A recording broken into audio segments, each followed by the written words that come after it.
Es que le iba a decir yo que ve que una de las mencionadas ahí fuerte, fue Beatriz Pajés, mi querida Beatriz Pajés, periodista también. Beatriz Pajés, quiero decirle, dio un discurso poderosísimo ahí en la plancha del Zócalo, poderosísimo. Digo, no me extraña que haya sido objeto, como casi todos, pero muy puntual de Andrés Manuel López Obrador. Y en esta ocasión, bueno, pues teníamos que hablar con ella, con Beatriz Pajes, por supuesto. Le digo, es periodista, además activista de la organización ciudadana Unidos. Así que le doy la bienvenida a mi estimada Beatriz Pajes. Beatriz, ¿cómo estás? Bienvenida y gracias por acompañarme. Buenas noches. Querido Fernando, encantada y muchas gracias por esta oportunidad. Al contrario, Beatriz, gracias a ti por acompañarme en un momento tan álgido para la democracia mexicana. Podría empezar con la controversia de señalamientos y de adjetivos calificativos, costumbre ya de Andrés Manuel López Obrador, pero no voy a empezar por ahí, no le quiero dar tanta importancia, sino quiero hablar de cómo sentiste la respuesta de la ciudadanía. Beatriz, fue un mensaje poderosísimo el que diste ahí en la plancha. También habló José Ramón Cosío, por supuesto, pero fue impresionante la dimensión de esa marea rosa y escuchar tu mensaje tan puntual y tan concreto. ¿Cómo sentiste la reacción? ¿La gente está convencida y clara de lo que está pasando en el país? Sin duda, y yo creo que más, Fernando, mira, hace un momento que hablabas acerca de las cifras en que todavía no nos ponemos de acuerdo de qué tamaño fue la asistencia. Yo te diría que lo inédito en esta ocasión es que el zócalo de la capital del país lo haya llenado por primera vez ciudadanos en defensa de la democracia.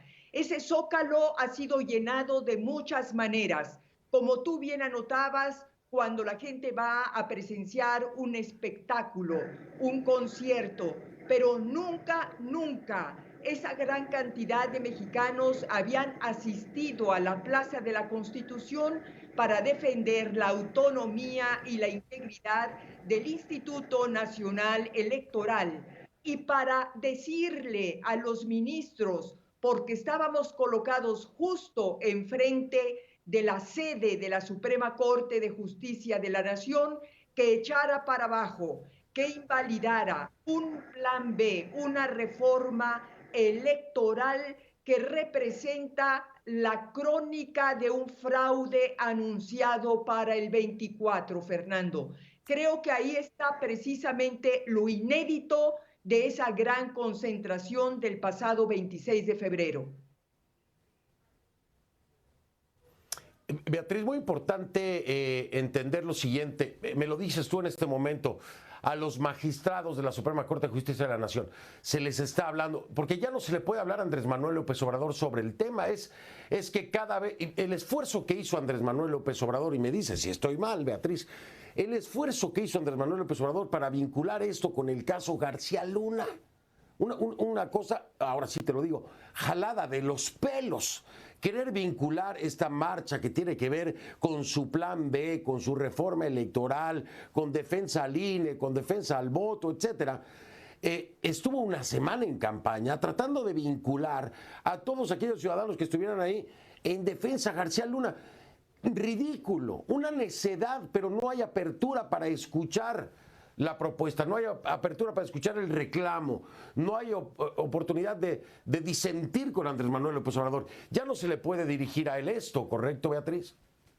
Es correcto, Fernando, pero mira, la idea, el objetivo de vincular a García Luna con la marcha, con la movilización, tenía un claro objetivo: contaminar la manifestación ciudadana, desprestigiarla, descalificarla y desalentarla. A mí me parece, Fernando, y se le dijo al presidente que ese tema era un caso que correspondía a la autoridad de justicia de Estados Unidos. Nosotros no teníamos que ver con el tema, sin embargo, ese mismo día amaneció el zócalo de la capital del país con una manta enorme, colocada ahí por el gobierno, colocada ahí por su partido político, donde estaba Genaro García Luna en una manta con el logotipo de Acción Nacional, y esa manta tuvo que ser bajada. Cuando se bajó esa manta, la ciudadanía que ya estaba presente en el Zócalo aplaudió festivamente la decisión. Pero la idea era esa, contaminar nuestra movilización ciudadana. Estoy con Beatriz Pajés, es periodista y activista de la Organización Ciudadana Unidos. Además, dio un mensaje poderosísimo ahí en la plancha del Zócalo, ayer precisamente domingo. A ver, Beatriz, voy a hacer un ejercicio contigo si me lo permites. Yo te voy a decir algunos puntos. Tú me dices si sí puede pasar con el plan B de López Obrador o no. Nada más me dices sí o no. Y después descubrimos. Te digo, con todo esto de la reforma del plan B de López Obrador, ¿puede haber falta de precisión en datos? Sí, por supuesto. Sí.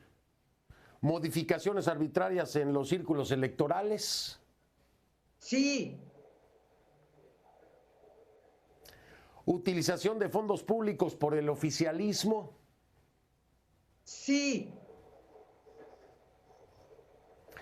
¿Presiones sobre funcionarios públicos? Sí. ¿Designaciones amañadas de miembros de mesa? Sí. ¿Actos de violencia, amedrentamiento y hostigamiento durante las elecciones por parte del oficialismo? Sí. Y por último, obstáculos al proceso de verificación y conteo de votos. Sí. Bien, ahora le digo, y Beatriz ya sabe por qué lo hice. Esto que le acabo de decir a Beatriz, que le acabo de preguntar, esto es lo que hoy vive Venezuela con la dictadura de Nicolás Maduro. Todos esos puntos. Beatriz, ahí estamos parados en esta ocasión en México. Estamos justo ahí y es lo que queremos evitar, Fernando, que México se convierta en una Nicaragua, se convierta en una Venezuela o en una Cuba. Si los ministros de la Corte no invalidan el plan B, van a colocar a México en la puerta del infierno, es decir, en el punto de inicio de un camino hacia una dictadura electoral de la cual México podría tardar años y lustros en salvarse. Eso es precisamente por lo que explica y lo que justifica nuestra presencia ciudadana en el Zócalo y el que estemos pidiéndole a los ministros que cumplan con su obligación fundamental. Y la obligación fundamental de los ministros es hacer respetar la Constitución, defender la Constitución y, por supuesto, la democracia. De ese tamaño, Fernando, es el desafío que tiene en este momento México. Evitar convertirnos en una dictadura más de América Latina. 400 artículos de leyes en materia electoral no es cualquier cosa, no es un chiste. Estamos hablando de la Ley General de Instituciones y Procedimientos Electorales, estamos hablando de la Ley General de Partidos Políticos, de la Ley Orgánica, del Poder Judicial de la Federación, de la Ley General de los Medios de Impugnación en materia electoral.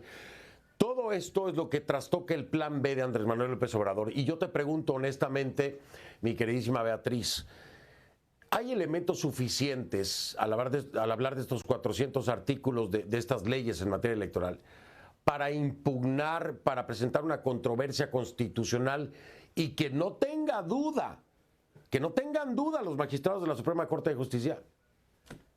Mira, hay ya más de 100 acciones de inconstitucionalidad presentadas por los partidos políticos de oposición, pero también por varias entidades, varios estados y varios municipios del país, porque efectivamente no solamente viola y transgrede todo lo que tú puntualmente acabas de decir, sino que también violenta el federalismo electoral, es decir, la autonomía de los estados para tener órganos electorales autónomos. Representa la centralización de las elecciones en manos del gobierno, el control electoral y la infiltración gubernamental en todo el proceso electoral. Yo agregaría un punto que para nosotros también es muy importante. Con esta reforma electoral se elimina el programa de resultados electorales. Esto quiere decir que los mexicanos no vamos a conocer la noche de los comicios las tendencias. La urna transparente se convierte en una urna opaca. Y esa noche en que no vamos a conocer los resultados, puede ocurrir cualquier cosa, es decir, la manipulación del voto de los ciudadanos, Fernando. Oye, ¿dirías tú que muy parecido a gobernación del PRI? Muy parecido, vamos, es que yo te diría que esto es no solamente una regresión, esto es una multiplicación de aquella especie de dictadura electoral que había durante más de 80 años en que estuvo el PRI en el poder. De ese tamaño, y yo creo que más, Fernando, Sí, porque todavía en aquel momento el sí. PRI fue constructor de instituciones y cuando menos cuidaba ciertas formas. No, México está en este momento gobernado por un régimen arbitrario, autocrático, que está dispuesto a dinamitar las instituciones y los cimientos más importantes de la democracia. A ver, Nicolás Maduro es bienvenido, ¿no? Un hombre que está acusado de haber cometido crímenes de lesa humanidad, siendo investigado en la Corte Penal Internacional de La Haya, que tiene precio su cabeza por parte de la justicia estadounidense. Después tienes ahí a Díaz-Canel, que hasta le dan reconocimiento. No hay pronunciamientos contundentes y claros sobre el tema Nicaragua. Defiende a un expresidente que está en la cárcel por haber intentado un golpe de Estado, el caso de Pedro Castillo, y ataca a un gobierno, Dina Boluarte, que responde a una sucesión constitucional como lo manda la letra en el país. Todo esto es lo que Andrés Manuel López Obrador abraza. Debemos de darle peso a esto con el tema de la reforma también, ¿no, Beatriz? Entender entonces que Andrés Manuel es democrático. ¿Qué piensas tú en el big picture de todo esto que te acabo de decir? No, por supuesto, tienes toda la razón, Fernando. Lo que está tratando de hacer el presidente López Obrador es acercar a México cada vez más a la órbita de esos países centro y sudamericanos donde no hay democracia y sí una dictadura electoral. Mira, tú mencionabas hace un momento la entrega de la Orden Mexicana del Águila Azteca al presidente de Cuba. Esa orden únicamente se entrega a aquellos mexicanos que hayan hecho, perdón, a aquellos extranjeros que hayan hecho algo a favor de México o a aquellos hombres y mujeres que hayan hecho o estén haciendo algo a favor de la humanidad. Este no es el caso de Díaz-Canel, por supuesto, porque para México no ha hecho nada y por supuesto tampoco para la humanidad. Es un dictador más de la región latinoamericana. Entonces sí, tenemos ese riesgo, pero además yo te quiero agregar algo más. Es decir, López Obrador no solamente está en esa órbita, sino también está de alguna manera en la órbita rusa, junto con todos esos países que están bastante cerca del dictador, de otro dictador que es Putin. Entonces, tenemos serios riesgos, Fernando, y precisamente por eso es tan importante para México deshacerse en el 24 de un régimen que de consolidarse convertiría a México definitivamente en un país totalitario. El tema del 24, ya desde la perspectiva partidista, Beatriz, creo que la oposición hoy está sumamente debilitada, sobre todo si tomas la alianza PAN, PRI, PRD, y me refiero al golpe que le han dado al PAN con el tema de García Luna. De hecho, no es como que una opción que le parezca atractiva a la ciudadanía, a los votantes, a los electores en México. ¿Cómo salir de este hoyo en el que se encuentra la oposición en tan poco tiempo? Lo que tú dices es correcto, hay una crisis de partidos. Sin embargo, Fernando, por eso los ciudadanos también nos hemos organizado para, por un lado, convencer a los partidos políticos, y así lo hicimos en el 2021, de formar una alianza. Esa alianza tuvo un buen efecto porque logramos que en las elecciones intermedias PAN, PRI, PRD impidieran que Morena se llevara toda la Cámara de Diputados. Si Morena se hubiera llevado en ese momento toda la Cámara de Diputados, en este momento no tendríamos ya la constitución que tenemos, y sí una constitución hecha a la medida de Andrés Manuel López Obrador. Ahora estamos trabajando las organizaciones ciudadanas con los partidos políticos, no solamente para que fortalezcan ese bloque opositor de cara al 24, sino también para que busquen un método de selección del próximo candidato o candidata a la presidencia de la República con la participación de la ciudadanía. Esto sería absolutamente nuevo en México porque por primera vez la sociedad estaría participando en la legitimidad de ese futuro candidato o candidata. Esto es determinante de cara a una elección de Estado que ya está preparando el régimen de López Obrador. Si no contamos con partidos políticos abiertos a la ciudadanía, va a ser muy difícil que en el 24 podamos salvar la democracia mexicana. Y en eso estamos trabajando, Fernando, en tratar de convencerlos, porque esto no solamente está en riesgo el país, que es mucho, sino también el mismo registro de los partidos políticos, incluso de los que suponemos que son más fuertes y que podrían perder el registro. Y lo dice bien Beatriz, ese triunfo que se tuvo en el legislativo fue un salvavidas, era demasiado lo que estaba en juego. Me llama la atención porque lo escucho, bueno, lo sé también, ¿no? Pero lo escucho, me parece candidato único de la oposición, digo.